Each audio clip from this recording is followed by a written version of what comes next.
Okay, boleh ke? Kat mana cikgu tadi? Dia dah turun bawah gas ni kan? Ni pemampat ni dia akan mampat, dia kenakan tekanan yang tinggi. Jadi bila dia kena tekanan tinggi, gas tu boleh tukar jadi cecair. Nah, jadi bila dia tukar, dia akan bebaskan haba pendam penguapan lah. Dia tukar jadi cecair kan? Ya, betul kan? Lepas tu, sebab tu dia ada kat belakang ni kita panggil sebagai sirip penyejuk. Tadi kamu nampak kat belakang peti ais kamu tak tahulah. Peti ais lama kamu nampak lah dia ada macam besi-besi sikit kat belakang dia. Mungkin dia balut jugalah. Tapi kalau kamu touch kat situ yang panas. Sebab tu peti ais bahagian depan dia tak panas kan. Bahagian belakang dia yang panas.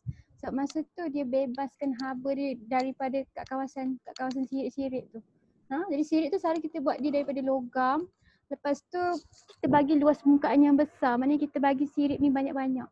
Okay. Jadi kalau kata dia suruh modify peti ais ni macam mana nak bagi efisien, kamu kena cakap lah, kamu kena ada sirip, ada banyak-banyak sirip. Jadi banyak-banyak sirip tambah luas permukaan, semua sirip tu akan serap haba dan dia akan bebaskan haba tu ke persekitaran. Jadi kat sini dia tulis apa? Dalam kondenser, ejen penyejuk gas membebaskan haba pendam semasa proses kondensasi. Nama lain ni kita panggil sebagai kondenser. Okay, kondenser. Yalah. Alright, faham ke peti ais ni? Boleh dekat ni? Faham? Jadi yang ni peti ais je. Konsep peti ais ni sama ke dengan aircon? Sama. Cuma ada beza sikit. Kamu perasan tak kat rumah kamu? Aircon tu ada bahagian yang kat dalam rumah dengan kat luar rumah. Perasan tak? Ada dua kan? Ini bilik kamu. Ini bilik kamu. Kan? Lepas tu dia ada kat belakang ni kan? Jadi yang kat belakang kenapa dia ada satu kat dalam, satu kat luar? Apa yang kat belakang ni?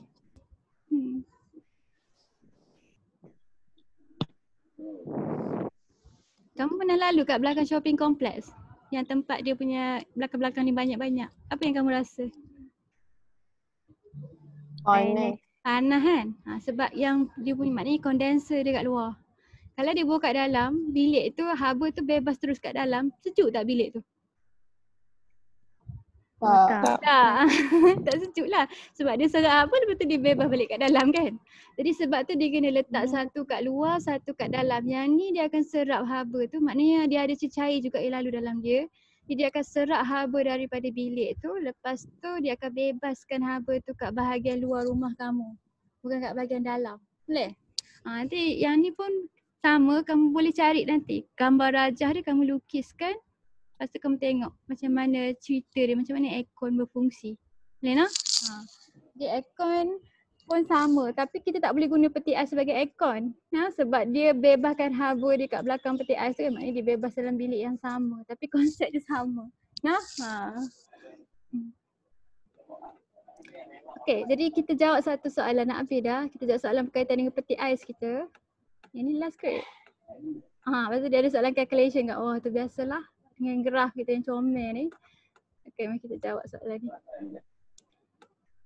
Okay, rajah menunjukkan komponen asas yang melibatkan proses penyejukan dalam peti sejuk. Jadi dia label kat kamu kan. Ejen penyejuk dalam bentuk cecair menyerap haba dalam peti penyejuk beku dan menjadikannya sebagai gas. Lepas tu dia lalu kat kondenser kita, lepas tu pemampat sama lah. Lepas tu bilah radiator melesapkan haba. Okay. Jadi disuruh tandakan dalam petak yang disediakan bagi jenis haba yang betul yang diserap oleh ejen penyejuk apabila ia berubah jadi gas. Di masa ejen penyejuk tu berubah jadi gas, dia serap haba apa?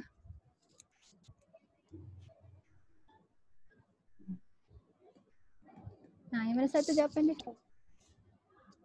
Haba pendam tentu penguapan. Haba pendam tentu penguapan. Sebab dia tukar daripada cecair kepada gas kan? Betul lah, dapat satu markah. Okay. Lepas tu jelaskan mengapa suhu menjadi malar apabila cecair dibekukan. Apa jawapan dia? Kenapa suhu malar? Kamu tahu kan? Kenapa suhu tidak meningkat waktu cecair itu dibekukan?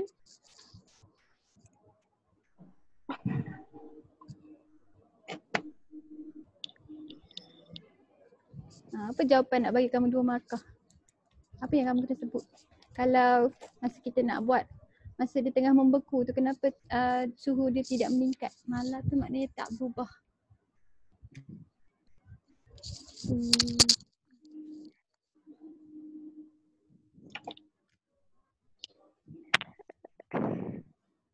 Sebab apa suhu tak meningkat untuk konsep haba pendam ni?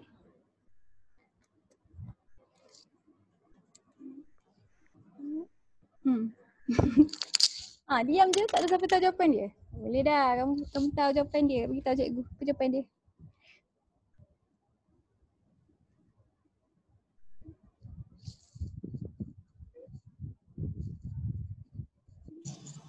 Yang ni bukan cecair freon tau. Yang ni dicakap secara kenapa cecair bila dibekukan suhu dia malah. Faham? Mungkin kamu salah faham soalan ni. Jadi, kalau kita nak bekukan air, kenapa suhu dia malah? Kenapa suhu tak berubah? Sebab waktu. Sebab waktu tu Sebab kuantiti haba tu diperlukan untuk mengubah keadaan jirim tu. Jadi dia tengah buat apa? Kamu kena sebut dia tengah buat kerja apa? Masa dia tengah ubah keadaan tu, dia tengah buat apa?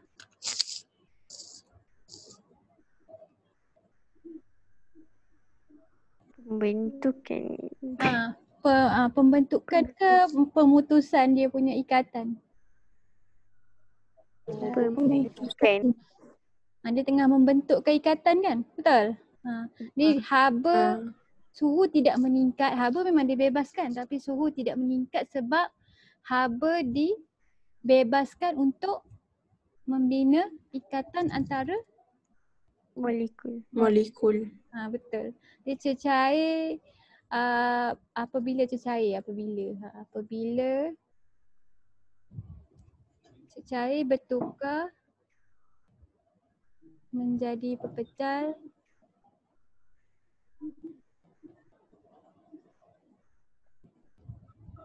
tenaga haba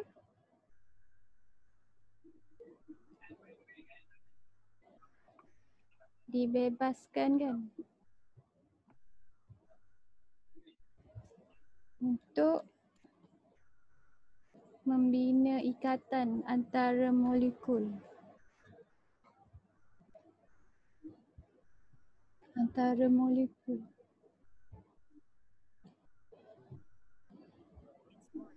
Okey. Jadi kamu sebut dia tukar fasa, lepas tu dia bina ikatan, cikgu rasa cukup dah kot dapat 2 markah. Betul tak? Cikgu jawapan tak bawah ni.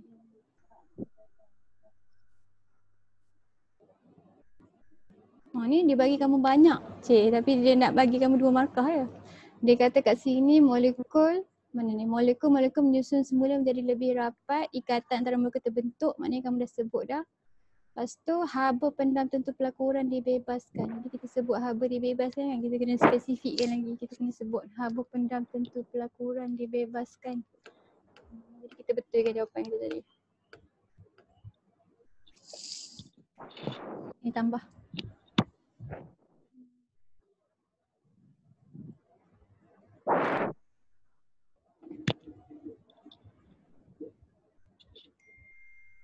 Okay, betul dah. Okay, jadi dia tunjuk kat kamu satu table. Jadual 1 menunjukkan ciri-ciri 3 jenis bahan penyejuk yang digunakan dalam peti sejuk. Kita tengok ada 3 bahan. Ada J, K dengan L. Lepas tu dia kata kat sini haba pendam tentu penguapan untuk J ni 4.2, K ni 1.5, L ni 7.9. Lepas tu dia bagi takat didih dia. Ni negatif 17, yang ni 39, yang ni 10 saja. Jadi dia tanya kat kamu yang mana satu yang kita nak gunakan untuk jadi bahan penyejuk yang terbaik. Jadi kamu rasa macam mana? Kita nak haba pendam tentu penguapan dia besar ke kecil? Yang mana yang elok? Yang besar ke yang kecil? Besar. Besar. Sebab apa besar? Sebab dia lambat kan.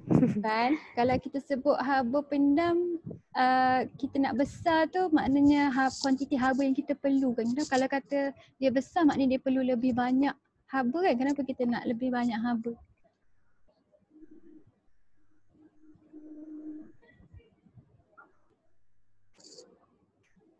Kenapa kita nak dia besar? Macam mana kamu nak buat peti ais ni? Kamu tak tahu. Sebab kita cakap kenapa? Betul dah dia pendek kamu nak dia besar. Sebab apa? So kamu fikir apa tujuan kita punya haba pendam tentu tu dia nak buat apa? Kenapa kita nak dia tukar fasa? Supaya dia boleh buat apa?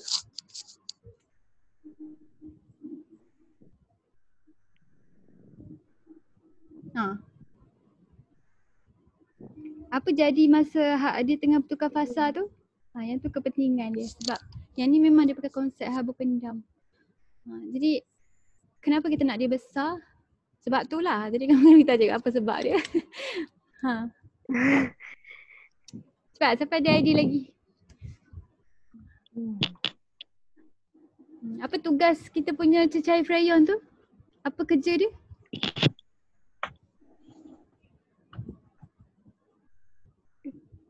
Macam mana dia boleh sejukkan peti ais kamu tadi? Dia buat apa?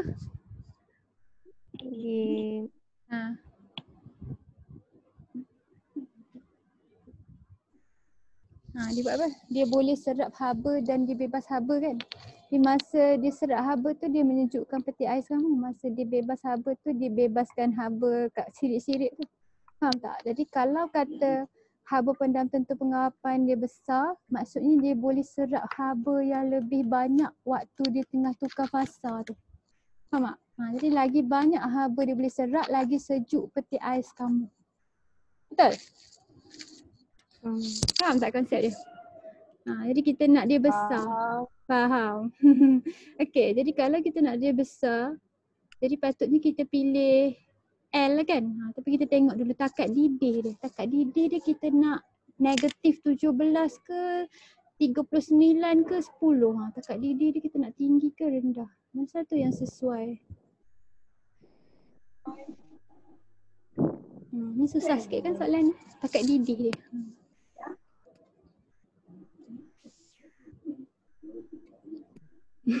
Kamu tak ada idea. Takat didih dia nak tinggi ke nak rendah. Takat didih tu maknanya dia akan bertukar daripada cecair ke gas kan. Kita nak dia tukar fasa cecair ke gas kan. Jadi kita nak dia berlaku pada suhu apa? Suhu 10 darjah Celsius ke 39 ke negatif 17. Mana yang paling efisien untuk dia jadi satu peti ais?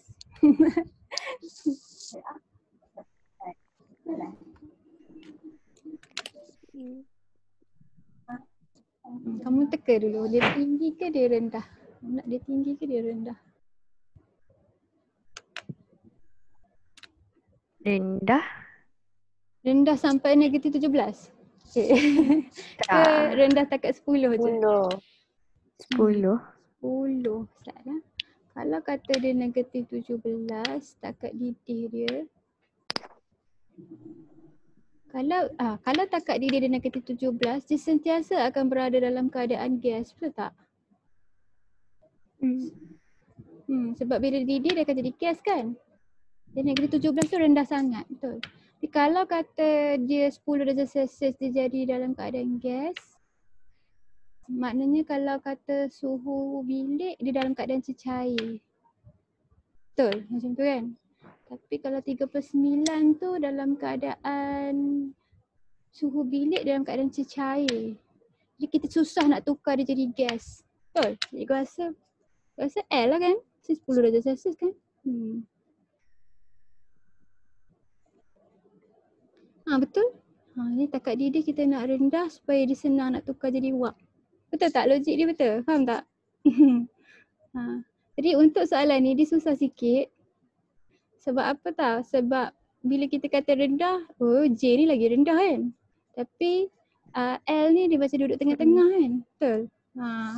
Jadi bila kita tak tulis jawapan ni kita akan tulis besar atau kecil. Kita tak tulis nilai tau. Sebab memang fizik dia macam tu. Dia nak kamu tulis dia tinggi atau rendah dulu. Lepas tu baru kamu pilih. Kalau dia sederhana lah. Okay. Ni betul lah ni, kalau 10 ni sesuai sebab negatif 17 ni dia akan sentiasa dalam keadaan gas. Kita tak nak kan, kita nak dia dalam keadaan gas dan cecair kan. Jadi kita ambil yang 10 ni. Kalau yang 39 ni kita susah nak tukar dia jadi gas. Kalau kita susah nak tukar dia jadi gas, macam mana dia nak serap haba daripada peti ais kamu? Kan? Jadi masalah yang K ni. Okey, jadi kita tulis dia punya specification. Jadi haba penentu penguapan bagi bahan penyejuk tadi kita nak apa? Besar ke kecil? Tinggi. Besar. Besar, tinggi, dia bagi kamu tulis satu. Kalau dia dah tulis ayat penuh macam ni, kamu boleh tulis tinggi rendah saja. Tapi kalau kamu tulis dalam bahagian C, kamu yang dalam table kamu sendiri, kamu kena tulis ciri dia. Kamu tak boleh tulis tinggi saja. Apa yang tinggi? Jadi yang ni boleh. Apa sebab dia tadi? Banyak haba yang dapat diserap. Betul, banyak haba yang dapat diserap sewaktu dia bertukar fasa kan.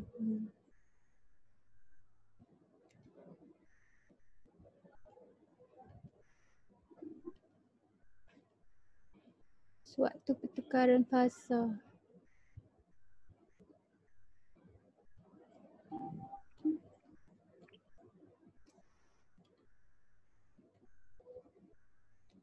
Cecair ke gas.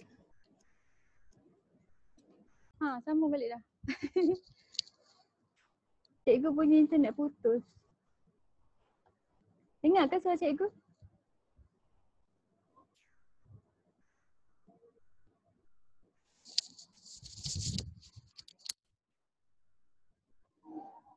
Dengar tak suara cikgu? Dengar. Dengar. Okey, start. Jadi yang kamu nampak ni yang gambar ni kan? Start cikgu share lain. Jarang dia putus, hari ni internet slow lagi kot. Nak habis dah tak? Tinggal nak bincang yang soalan ni je. Okey, tadi takat didih bahan penyejuk tadi nak rendah ke nak tinggi? Nak tinggi ke rendah dia? Rendah. Rendah Wait. Sebab apa? Supaya dia senang bertukar menjadi wap. Dah tengok jawapan tadi kan? Supaya dia senang bertukar jadi wap. Mudah untuk bertukar jadi wap.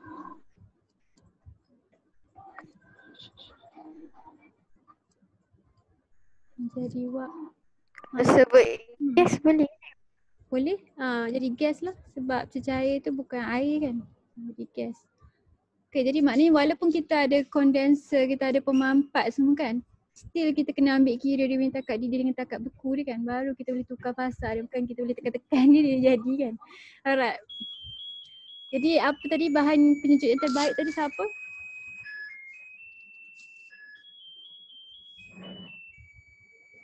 Yang mana satu? J ke K ke L?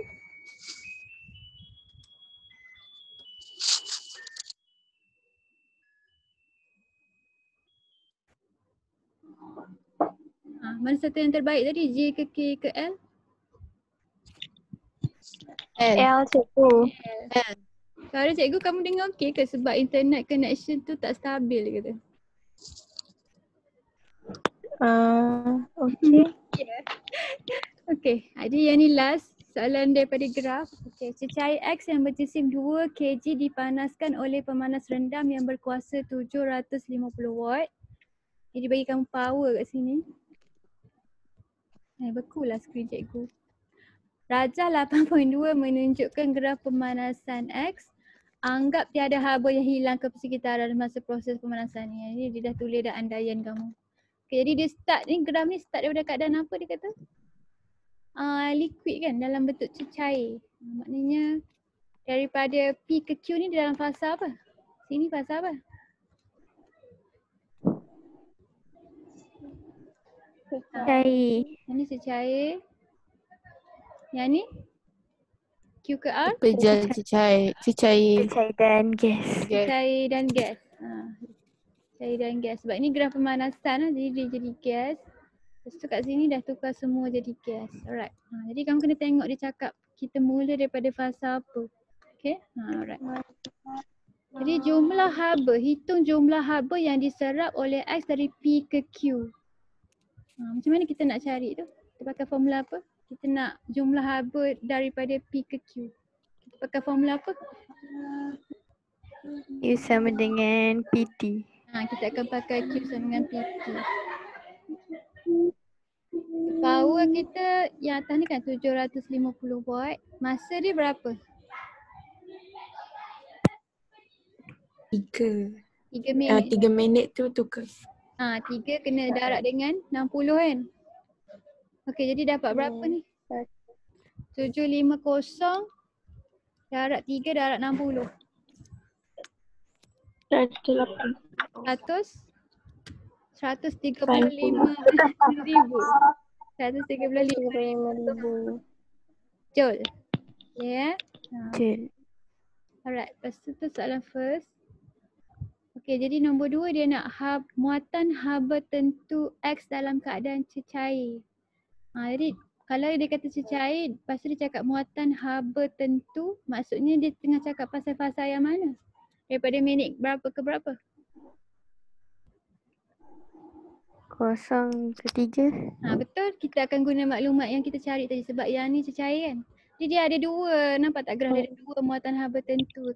Kat 03 dengan 712 suhu dia berubah kan. Jadi kalau dia kata cecair, maknanya daripada keadaan 0 ke 3 ni. Macam mana kita nak cari dia punya C, dia suruh cari C tu kan. Muatan haba tentu dia, kita akan pakai formula Q sama dengan MC theta. MC theta. Okey, jadi Q dah ada ke belum? Dah. Yang 135,000 ni kan, jadi kita ganti. Okey, jadi berapa M dia tadi kat atas tadi? 2 kilo. 2 kilo, alright.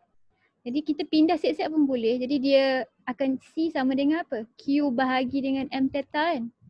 Jadi kita tulis kat sini bahagi. Jadi kita punya M 2 kg. Berapa perubahan suhu yang berlaku? Berapa tolak berapa? 40. 60 tolak dengan 20 kan? Jadi 40. Alright. Okey, jadi berapa dapat untuk bahan?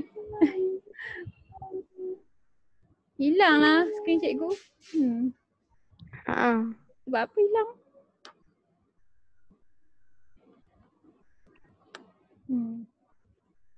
Tadi ada orang nyanyi tu hilang. Cik, kena sumpah ya.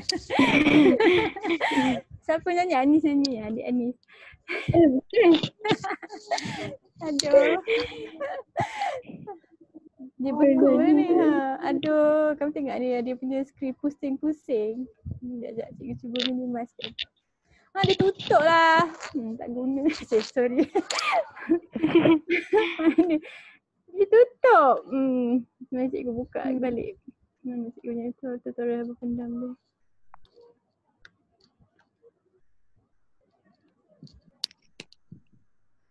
Bila nak ambil ni lah dia banyak problem lah. Sekejap.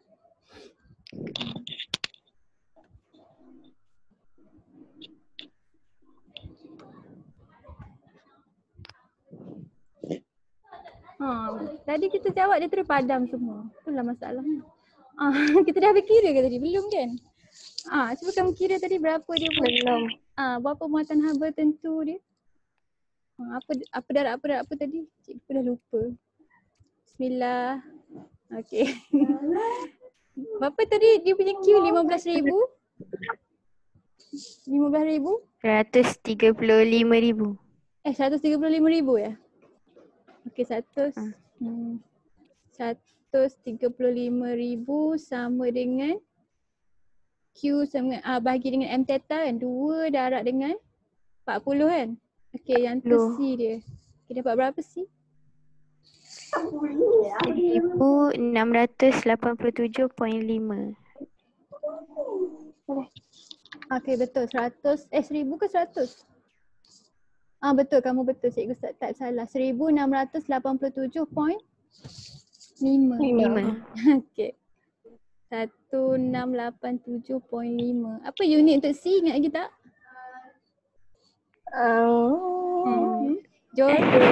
Joule per kg. kg per Celsius. Per Celsius. Jadi 3 ketul sebab dia ada 3 orang. Alright. Dah jawab dah 2 orang ni. Habis dah? Tinggal banyak tu je. Okey, dah dapat dah ni jawapan dia. Okey. Jadi habis dah kita punya kelas hari ni. Ingatlah cikgu bagi kamu homework yang Nampak tak dia kosong-kosong ni? Kamu kena lengkapkan balik lah no. Sebab cikgu tak sempat save tadi. Ni, nanti kamu buat yang ni. Kalau kata kamu ada soalan, kamu tanya teruslah kat cikgu no. Kalau kamu tak faham. Boleh? Okay. Alright. Boleh.